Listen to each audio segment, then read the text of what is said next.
이 영광스러운 모습을 본 이사야는 귀한 영적 체험을 하게 해주셨으니 감사하다고 고백하지 않습니다. 스랍들의 모습이 참 놀랍다고 신기하지도 않았습니다. 선지자 입에서는 비명처럼 탄식이 흘러나옵니다. 화로다 나여 망하게 되었도다. 나는 입술이 부정한 사람이요 나는 입술이 부정한 백성 중에 거주하면서 만군의 여호와이신 왕을 배웠음이로다. 그때 그 스랍들 중에 하나가 부젓가락으로 제단에서 활활 불타고 있는 숯을 집어가지고 이사야에게로 날아가서 그의 입에 대면서 보라, 이것이 내 입에 닿았으니 내 악이 제하여졌고 내 죄가 사하여졌느니라고 말합니다. 이 대목을 보면 선지자 이사야에게 정말 죄가 있었던 것입니다. 죄가 없는데 스랍이 악이 제하여지고 죄가 사하여졌다고 말할 리는 없기 때문입니다. 그렇다면 선지자 이사야가 그 당시에 다른 많은 사람들보다 죄가 더 많았을까요? 네, 그렇지 않습니다. 오히려 이사야는 누구보다 또 하나님을 경외하며 하나님 말씀에 순종하면서 하나님을 기쁘게 하려고 발버둥을 친 사람이라고 할 수 있습니다. 그럼에도 불구하고 하나님의 영광에 비답해서니 죄가 드러날 수밖에 없는 것입니다. 이것이 사람입니다. 자신이 죄인이라는 사실을 알지 못하고 회개하지 않는 것은 죄가 없거나 죄가 아주 작기 때문이 아닙니다. 자신의 실상을 제대로 보지 못하기 때문입니다. 목회자들 스스로 하나님 말씀 앞에 바로 서야 합니다. 말씀 안에 숨겨진 모든 것을 드러내기 때문입니다. 성경은 하나님의 말씀은 살아있고 활력이 있어 좌우의 날선 어떤 검보다도 예리하여 혼과 영과 및 관절과 골수를 찔러 쪼개기까지 하며 또 마음의 생각과 뜻을 판단하나니 지으신 것이 하나도 그 앞에 나타나지 않음이 없고 우리의 결산을 받으실 이에 눈앞에 만물이 벌거벗은 것 같이 드러나느니라고 말씀하십니다. 하나님 말씀이 빛 속에서 자신의 본 모습을 철저하게 살피면서 동시에 성도들의 말씀의 빛 속에 세우는 것이 목회자의 사명입니다.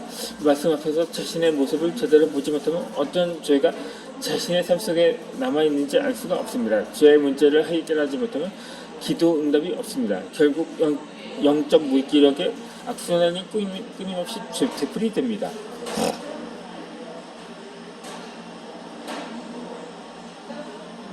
죄가 얼마나 무서운 것인지 똑바로 알아야 합니다.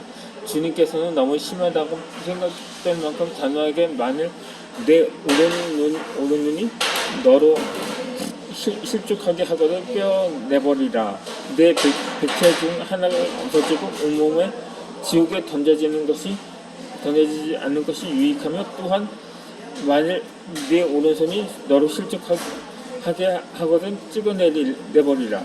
네 백체 중 하나가 없어지고 온몸이 지옥에 던져지지 않는 것이 유익하니라 고 말씀하셨습니다. 하나님의 말씀을 기꺼이 하며 그 말씀을 통해 자신을 밝히 보고 죄를 깨닫고 해결을 하면 우리의 기도가 점점 더 강력해집니다.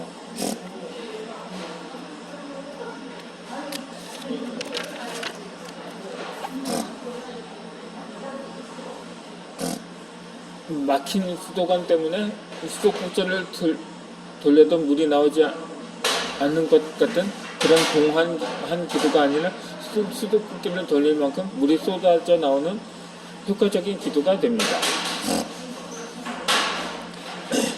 제6장 하나님 안에 거하라. 저는 중학교 때 예수님을 만났습니다. 그리고 하나님의 말씀을 전하는 설교자가 되겠다는 꿈을 가지게 되었습니다. 이때부터 저는 좋은 설교자가 되기 위해 준비해야 할 것이 무엇인지를 생각했습니다.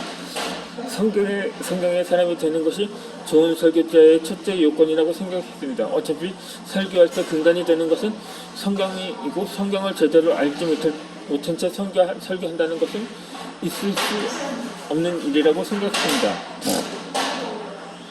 성경을 열심히 읽기 시작했습니다. 고등학생 때 학업에 집중하지 못하고 조금 방황을 한 적이 있었습니다. 하지만 그때에도 성경만큼은 열심히 읽었습니다. 커다란 성경을 가방에 넣고 다니면서 쉬는 시간마다 꺼내 읽었습니다.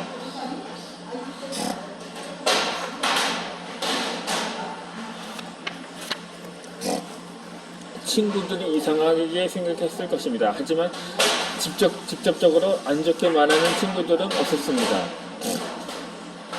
신학대학에 들어가서는 더욱 열심히 성경을 읽었습니다. 아침 9시부터 수업이 있으면 8시경 학교 도서관에 도착해서 성경을 읽고 수업에 들어갔습니다. 수업이 없는 시간이면 역시 도서관에 앉아 성경을 읽었습니다. 이런 제 모습을 본 어떤 선배가 공부는 하지 않고 성경만 읽는다고 야단을 치기도 했습니다. 그 선배가 나중에 제 성격이 자신의 성격보다 낫다는 사실을 알고는 더 이상 아무 말 하지 않았습니다. 성경을 읽는 것에 그치지 않고 묵상도 했습니다. 성경을 읽다가 마음에 부딪히는 부분이 있으면 볼펜을 들고 묵상한 내용을 노트에 기록했습니다. 또한 기독교 서점에 가서 성경 공부 교재들을 사다가 혼자가 열심히 공부했습니다. 그렇게 수백 권의 성경 공부 교재들을 공부하다가 어느 시점부터는 그저없이 혼자서 공부했습니다. 제가 집중해서 한 것 가운데 한 가지는 성경 구절 암송이었습니다. 먼저 69절짜리 암송 카드를 사서 외웠습니다. 그 후에 189절짜리 암송 카드가 나와 있기에 사서 다 외웠습니다. 그 외에 기독교 서점에 새로운 암송 카드가 나오면 서서 모조리 외웠습니다. 더 이상 살 게 없어진 후로는 A4 용지에 외우려는 구절들을 인쇄해 가지고 다니면서 암송했습니다. 그렇게 암송했던 성경 구절들이 지금 교회에서 설교하고 외부 집회들을 인도하는 데 많은 도움이 되고 있습니다.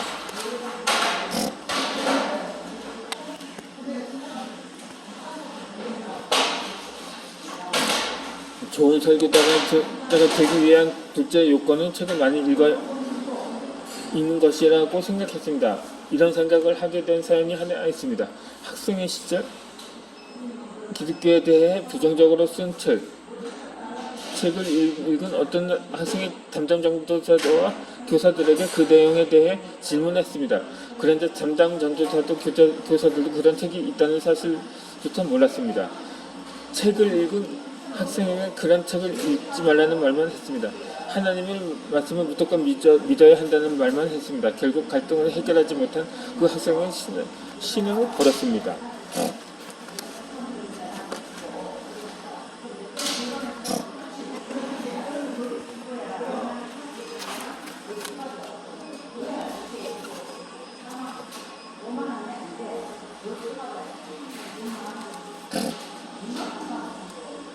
나중에 학생들이나 청년들이 제게 이런저런 문제를 가지고 올 때 성경적인 대접을 해주는 것이 가장 우선적이겠지만 그 밖에도 다양한 지식을 갖추었다가 적절할 때 논리적으로 설명을 해주는 것도 필요하겠다는 생각이 들었습니다. 설교할 때도 성도들이 가질 수 있는 궁금함에 대해서 때로는 이성적으로 설명해 줄 수 있는 실력을 갖추어야겠다는 생각이 들었습니다. 그래서 얻은 결론이 책을 많이 많이 읽자는 것이었습니다. 고등학생 때도 책을 열심히 읽긴 했지만 대학생이 되고 나서 본격적으로 책 읽기에 집중하기 시작했습니다. 헤르만 헤세의 작품은 거의 다 읽은 것 같습니다. 유리와 유희, 크루프 삶으로부터의 새 이야기, 수레바퀴 밑에서, 지와 사랑, 황야의 1위, 고독한 영혼 등 번역되어 나온 책을 전부 읽었습니다. 칸트의 순수 이성 비판, 실천 이성 비판,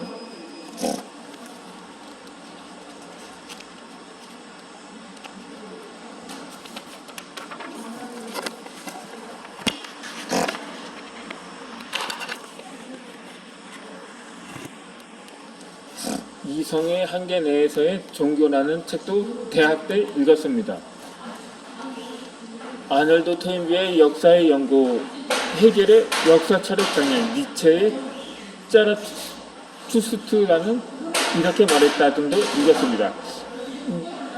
말리노프스키나 레드클리프 브라운 등의 문화 인류학 책도 읽었습니다. 한때는 심리학과 상담에 관련된 책을 집중적으로 읽기도 했습니다.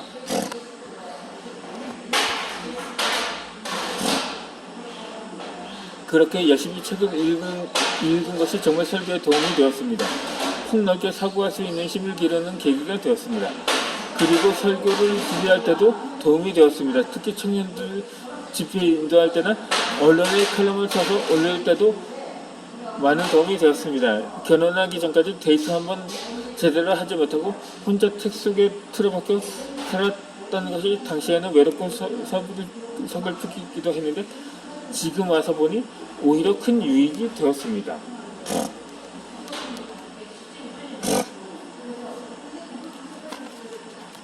좋은 설교자가 되기 위한 셋째 요건은 기도를 많이 하는 것입니다. 기도하기 위해 어떤 노력을 기울였는지는 앞에서 이미 충분히 말씀드렸습니다. 지금 이야기하려고 하는 것은 기도하는 시간에 대한 것입니다. 어떤 사람은 기도의 양이 중요한 게 아니라 기도의 질이 중요하다고 하지만 제 경험상 깊은 기도는 많은 기도의 연단 속에서 나옵니다. 양에서 질이 나옵니다. 처음에 기도를 하고 깨달은 사실은 기도하는 시간이 무척 더디게 간다는 것이었습니다.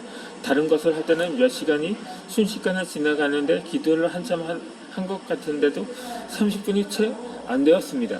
이런 이상한 현상이 반복되었습니다. 일부러라도 기도 시간을 늘려야겠다고 작정했습니다. 그래서 알람을 맞춰놓고 알람이 울릴 때까지 버티며 기도하기 시작했습니다. 기도를 많이 하면서 하나님의 은혜를 맛보았습니다. 하나님의 은혜가 임하면서 기도하는 것이 점점 더 즐거워지기 시작했습니다.